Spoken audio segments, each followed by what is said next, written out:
Whoa! You guys caught me napping in my root veggie bowl.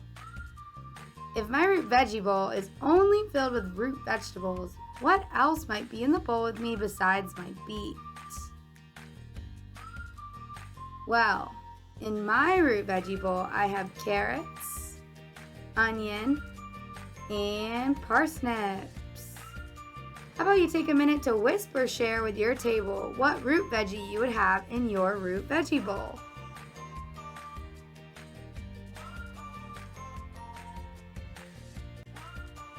Okay, good job. Let's also quickly review how root veggies grow. They start with small roots, and those eventually will grow into a carrot, which is the part that we will eat. They love growing outside when it's cold, and once it is warmer, some carrots will be left to flower, so we can collect seeds to grow more carrots. That means carrots taste best out of the garden in the winter and fall, but can be eaten year-round from the grocery store. How about we go check on the carrots I planted?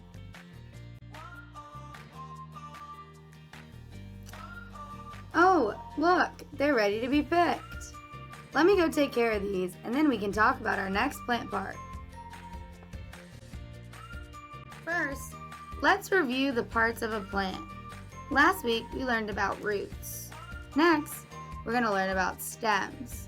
There's also the leaves, the flower, the fruit, and the seeds.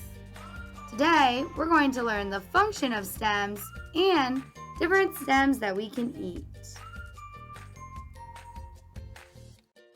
But first, it's game time. Which of these vegetables is a stem vegetable? Is it A, asparagus, B, celery, or C, rhubarb? What do we think?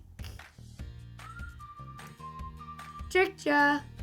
Asparagus, celery, and rhubarb are all stem vegetables that we can eat. So, what is a stem? And what do our stems do? Let's learn together. I want to start by asking you to think. What might our skeletons and stems have in common? And no, this isn't one of Miss Bailey's jokes. They really are similar. They're similar because they add structure and support to the plant, the way our skeleton adds structure for us. Think of a flower stem. They have to be really tough to stand up straight and support the flower. But wait, not all stems stand up tall. Can anyone name a type of stem that is curly and doesn't stand straight and tall? These stems have a special name. A vine. Pumpkins grow on a vine. Can you think of anything else that grows on a vine? I'll give you one. Watermelon. So, providing structure is only one thing stems do. They also help move water and nutrients to all parts of the plant. Because stems are so tough, there aren't many that we eat, because they're harder for us to digest. For example, you wouldn't eat the stem of a sunflower, and you wouldn't eat the stem of a tomato, or the stem of an apple. However, you can eat the stem of broccoli or cauliflower, and it is super yummy. We also eat celery, asparagus, and rhubarb, like we talked about in our game. So I also said that stems are in charge of transporting, which means moving nutrients and water from the roots to the leaves and through the plant. Here's a plant, and the arrows are going to show you how the nutrients and water move. The roots collect it from the soil, and then they move it through the roots and the stem and out through the leaves. Look at your wrists. Do you see your veins? Stems work a lot like our veins because our veins help move nutrients in our blood around the body, just like the stem does for a plant. Tell me that isn't so cool. And now it's time for a science experiment. Put on your scientist goggles and make sure you pay attention because we're going to play another question game at the end. And teachers, this is where you can go ahead and pause this video and turn to the YouTube video link I attached.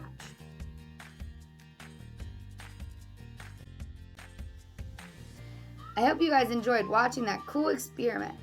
I have some questions for you. Let's see how many you can get right. What happened to the celery after it sat in red food coloring for a whole day? A. The celery died. B.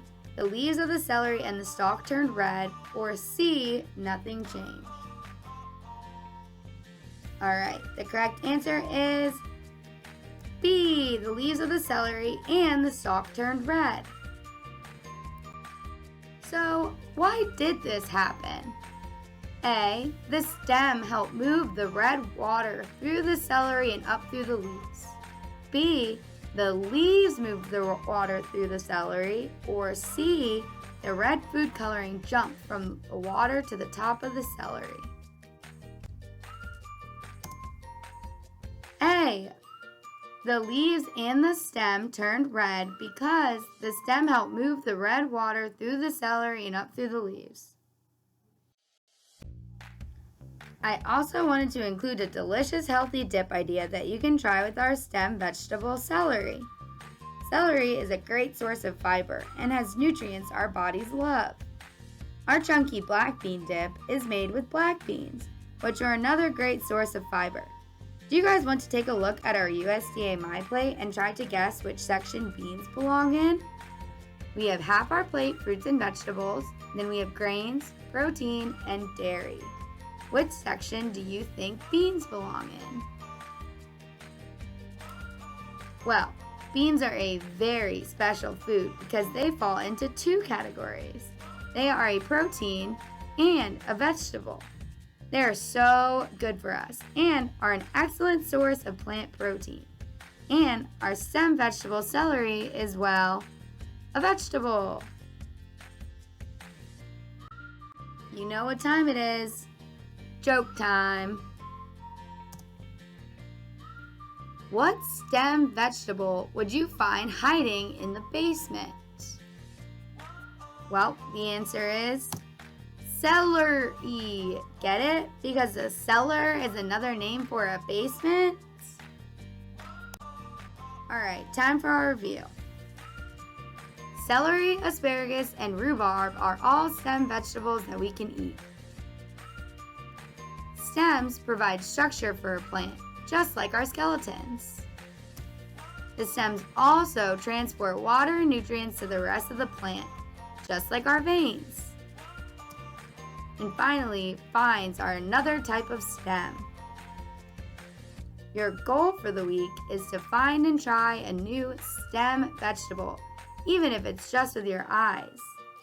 See if you can use words to describe your new stem vegetable like short, long, skinny, bumpy, smooth, rough, pointy, tough, sweet, hard, cold, hot, bitter, or woody.